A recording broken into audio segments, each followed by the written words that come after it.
بسم الله الرحمن الرحيم۔ السلام علیکم پیارے دوستوں ساتھیوں۔ ایک بہت بڑی کمپنی کو مینیجر کی پوسٹ کے لیے کسی انتہائی قابل شخص کی تلاش تھی،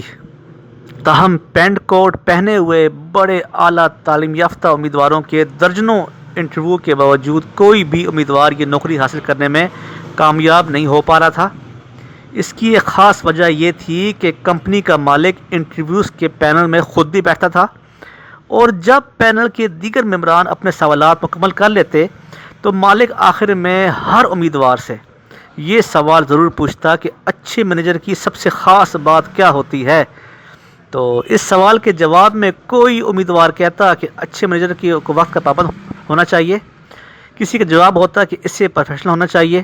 کوئی کہتا اس کو محنتی ہونا چاہیے،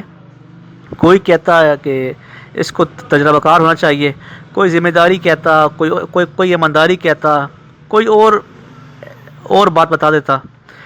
تاہم کمپنی کا جو مالک تھا ان میں سے ہر جواب پر غیر تسلی بخش انداز میں خاموش ہو جاتا اور امیدواروں کو جانے کا کہہ دیتا۔ پینل کے دیگر ممبران ایک تو انٹرویو کر کے تنگ آ چکے تھے، دوسرا وہ اس تجسس میں تھے کہ آخر کمپنی کے مالک کے نزدیک اچھے مینیجر کی سب سے خاص بات کیا ہو سکتی ہے۔ انہوں نے خود بھی اس سوال کا جواب کمپنی کے مالک سے جاننے کی کوشش کی، تاہم مالک نے اپنا مطلوبہ جواب کسی پر ظاہر نہیں کیا اور پینل کو انٹرویو جاری رکھنے کا کہا۔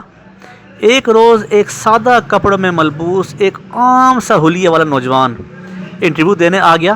اسے دیکھ کر پینل کے ممبران طنزیہ انداز میں ایک دوسرے کو دیکھ کے مسکرانے لگے، جیسے کہہ رہے ہوں کہ اتنا اچھے قسم کے اپ ٹو ڈیٹ قسم کے لوگ یہ انٹرویو پاس نہیں کر پائے، تو یہ دیسی سا انسان جس کی بالوں میں تیل لگا ہوا ہے اور اس کی حلیہ بھی عجیب سارا ہے۔ تو خیر اس بات کا تو سوال ہی نہیں پیدا ہوتا ہے کہ اس سے سوال کا جواب معلوم ہو جو باقی امیدواروں کی ناکامی کی وجہ بنا ہے۔ خیر نوجوان نے پینل کے سوالات کا انتہائی اعتماد طریقے سے جواب دیے، اور جس کے بعد کمپنی کے مالک نے اپنا سوال پوچھا کہ جینٹل مین یہ بتاؤ کہ ایک اچھے مینیجر کی سب سے بہترین کوالٹی کیا ہوتی ہے۔ نوجوان نے سوال سن کر کچھ دیر کے لیے سر جھکایا اور پھر کمپنی کے مالک کی طرف دیکھ کر پورے اعتماد کے ساتھ مسکرا کر کہا کہ سر جی، اچھا مینیجر وہی ہے جو کمپنی کے معاملات کو کمپنی کے مالک سے بھی زیادہ بہتر جانتا ہو اور سمجھتا ہو، اور جس کے ہوتے ہوئے مالک برائے نام مالک ہی کہلائے۔ یہ عجیب و غریب جواب سن کر پینل کے ممبران چونک گئے، وہ بات ہی ایسی تھی۔ خیر وہ نوجوان کی اس بدتمیزی اور گستاخانہ لہجے پر تلملا اٹھے اور اس پر شٹ اپ اور مائنڈ یور لینگویج جیسے کلمات کی بوچھاڑ کر دی۔ تاہم کمپنی کے مالک نے ممبران کو خاموش رہنے کا اور انتظار کرنے کو کہا، اور پھر مسکرا کر نوجوان سے مخاطب ہو کر کہا، بالکل ٹھیک جواب دیا تم نے نوجوان، لیکن یہ بات تمہیں کس نے سکھائی ہے؟ تم نے یہ بات کس سے سیکھی ہے؟ یہ بات تو میں نے کسی کو بتائی ہی نہیں ہے، اپنے تمام ممبران کو بھی نہیں بتائی۔ پینل کے ممبران حیرت سے کے منہ کو دیکھنے لگے کہ نوجوان نے بدستور خود اعتمادی کے ساتھ مسکراتے ہوئے جواب دیا کہ یہ اس سوال کا جواب میں نے اپنے گھر اور اپنے والدین سے سیکھا ہے۔ پھر پینل کے ممبران نوجوان کی بات غور سے سننے لگے۔ نوجوان نے باری باری ان ممبران کی جانب دیکھتے ہوئے ان سے مخاطب ہوتے ہوئے اپنی بات جاری رکھی کہ کہا کہ ہم بہن بھائیوں نے اپنے والد کو اپنے گھر کا سربراہ کا درجہ دیا ہوا ہے۔ ایک منٹ کے لیے مان لیجئے کہ وہ کمپنی کے مالک تھے اور گھر بھر کی تمام کفالت ان کی ذمہ داری تھی، لیکن گھر کو چلانا کسی مینیجر کا کام ہی تھا۔ کس کے کپڑے کہاں ٹانکے ہوئے ہیں، کس کی جوتے کہاں رکھے ہوئے ہیں، کس کی کتابیں کہاں دھری ہوئی ہیں، کس کے کھلونے کہاں پڑے ہوئے ہیں، کپڑے گندے ہو گئے ہیں تو کون دھوئے گا، استری کون کرے گا، سب کی من پسند کھانا بنا کے سامنے رکھنا، پھر برتن دھونا کسی کی ذمہ داری ہے،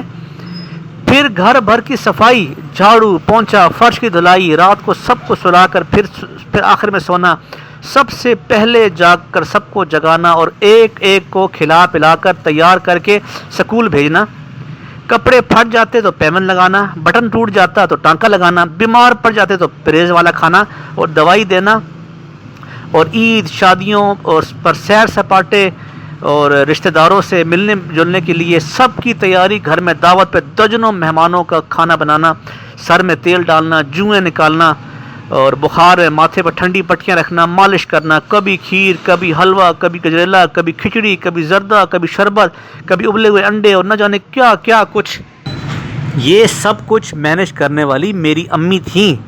اور وہ شاید منیجر ہی تھیں۔ کبھی بھول کر ہم ابو سے پوچھ لیتے کہ ہماری فلاں چیز کہاں پڑی ہے، تو ابو ڈانٹ کر کہتے ارے بھائی مجھے کیا معلوم، اپنی امی سے پوچھو۔ اور اس سے بھی مزیدار بات یہ ہے کہ خود ابو کا موبائل، پرس، کپڑے، جوتے، موٹر سائیکل کی چابی، حتیٰ کہ دفتر کی فائلیں تک امی کے پتے پر ہی ہوتی تھیں۔ تو ابھی ہم اکثر بڑے اکڑ کے ابو کو چھیڑتے ہوئے کہتے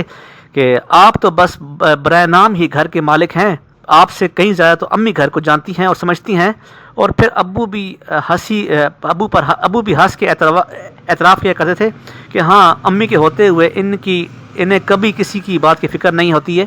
اس لیے وہ گھر کے برائے نام مالک ہی ہیں اور اسی برائے نام مالک کے نام پر ہی ٹھیک ہیں۔ بس سر اس لیے میرے نزدیک ایک اچھے مینیجر کی بات کی یہی تعریف ہی ہے۔ تو جیسے میری امی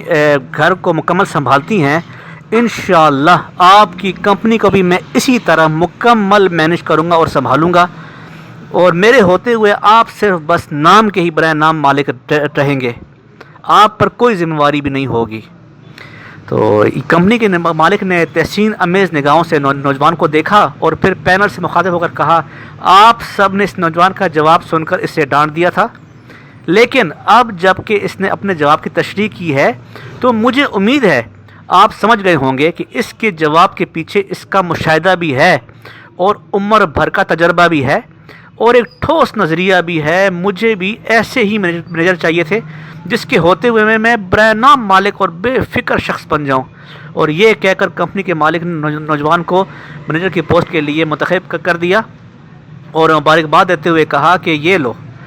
آج کے بعد آپ کی یہ کرسی ہے اور یہ آپ کا آفس ہے۔ اور تمام پینل ممبران کھڑے ہو کر تالیاں بجانے لگے۔ تو گھر کا ماحول جو ہے نا بہترین درسگاہ ہے، لہٰذا اس ماحول کو بھی بہترین ہی ہونا چاہیے۔ دوستو اس قصے سے ماں اور عورت کا مقام سمجھنے میں بہت مدد ملتی ہے۔ دوستو آپ کو اگر میری ویڈیو، میری باتیں اچھی لگتی ہیں تو میرے چینل کو آپ سبسکرائب کر دیں اور ویڈیو کو لائک ضرور کیجیے گا اور میری نئی ویڈیو کا انتظار کیجیے گا۔ ملتے ہیں ایک نئی ویڈیو کے ساتھ، اپنا خیال رکھیے گا۔ اللہ حافظ۔